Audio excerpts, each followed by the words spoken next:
नमस्कार मंडळी, मी हर्षदा. तर तुम्हा सर्वांना आज मी एक अनोखी गोष्ट दाखवणार आहे. तुम्ही सर्वांनी टी व्हीमध्ये स्वर्ग पाहिला असेल, पण मी तुम्हाला आज पृथ्वीवरचा खरा स्वर्ग दाखवणार आहे. चला तर मग आपल्या या व्लॉगला आपण सुरुवात करूया. व्हिडिओ शेवटपर्यंत नक्की बघा. चॅनलला सबस्क्राईब केलं नसेल तर पटकन जाऊन सबस्क्राईब करा. पृथ्वीवरचा स्वर्ग म्हणजे हे आहे आपलं भीमाशंकर. तुम्ही कांतारामधलं मधुबन तर पाहिलंच असेल, पण हे आपल्या भीमाशंकरचं खरं मधुबन आहे. किती सुंदर आहे ना. सर्वत्र धुकं पसरलेलं आहे. रस्ता अगदी पूर्ण फॉगी झाला आहे. जाम भारी वातावरण आहे. फिरायला सुद्धा खूप मजा येते. आणि तुम्हाला माहिती आहे का, हा दुपारचा टायमिंग आहे, सकाळचं नाही. दुपारचे 3-3:30 दरम्यानचा हा व्हिडिओ आहे. जर तुम्ही वन डे ट्रिपचं प्लॅन करत असाल तर तुम्ही नक्की एकदा भीमाशंकरला भेट द्या. जर तुम्ही पुण्यावरून भीमाशंकरला येत असाल तर साधारण 3 ते 3.5 तास लागू शकतात. तुम्ही आपल्या लालपरीने सुद्धा येऊ शकता. डायरेक्ट मंदिरापर्यंत बसची सुविधा उपलब्ध आहे. मस्तपैकी सुंदर नजाऱ्याचा आनंद घेत आम्ही निघालोय आता भीमाशंकरला दर्शनासाठी. चला तर मग व्हिडिओ शेवटपर्यंत नक्की बघा. जाताना ना शक्यतो गाडी खूप सावकाश चालवा, कारण इतकं धुकं आहे की समोरची गाडी जर पटकन आली तर ती दिसतसुद्धा नाही आहे. त्याच्यामुळे एकदम सांभाळून ड्राईव्ह करा.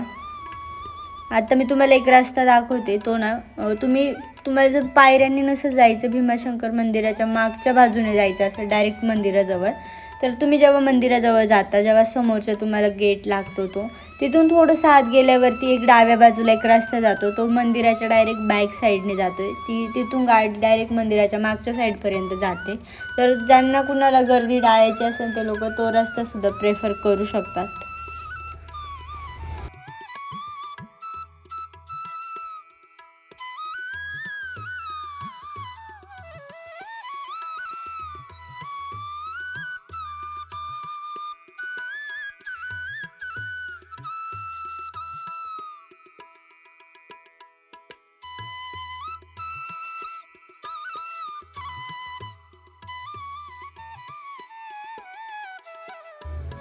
हे बघा, हा तो रस्ता आहे. थोडासा खराब आहे, पण जाऊ शकतं या रस्त्याने सुद्धा. बऱ्याचदा कधी खूप जास्त गर्दी होत असेल तर हा रस्ता बंद करतात. पण बेस्ट वे, इथून जाताना सुद्धा तुम्हाला छोटे झरे पाहायला मिळतील. झरे म्हणजे धबधबा टाईप. एकदम मस्त व्ह्यू आहे यार. फुल एन्जॉय करत तुम्ही वन डे तुमचा जर ट्रिपचा प्लॅन असेल ना, तुम्ही नक्की भीमाशंकरला व्हिजिट करा. खूप भारी. आणि दर्शनसुद्धा अगदी आमचं 15 ते 20 मिनटात झालं. गर्दी वगैरे काहीच नव्हती. एकदम मस्त.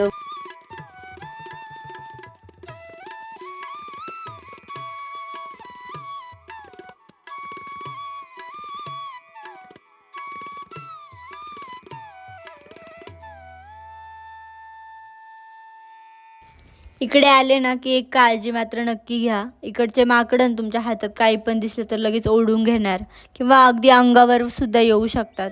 त्याच्यामुळे ना त्यांच्या नादी लागू नका. काही लोक त्यांच्यासोबत असे त्यांना हातवारे वगैरे तर ते डायरेक्ट अटॅकच करतात माणसावरती. बाकी दर्शन वगैरे मस्त झालं. त्याच्यानंतर वरती आलो. इथे बरेच सारे आयुर्वेदिक जडीबुटी वगैरे होतं. त्याच्यानंतर चालले मी बॅक टू होम. बाय.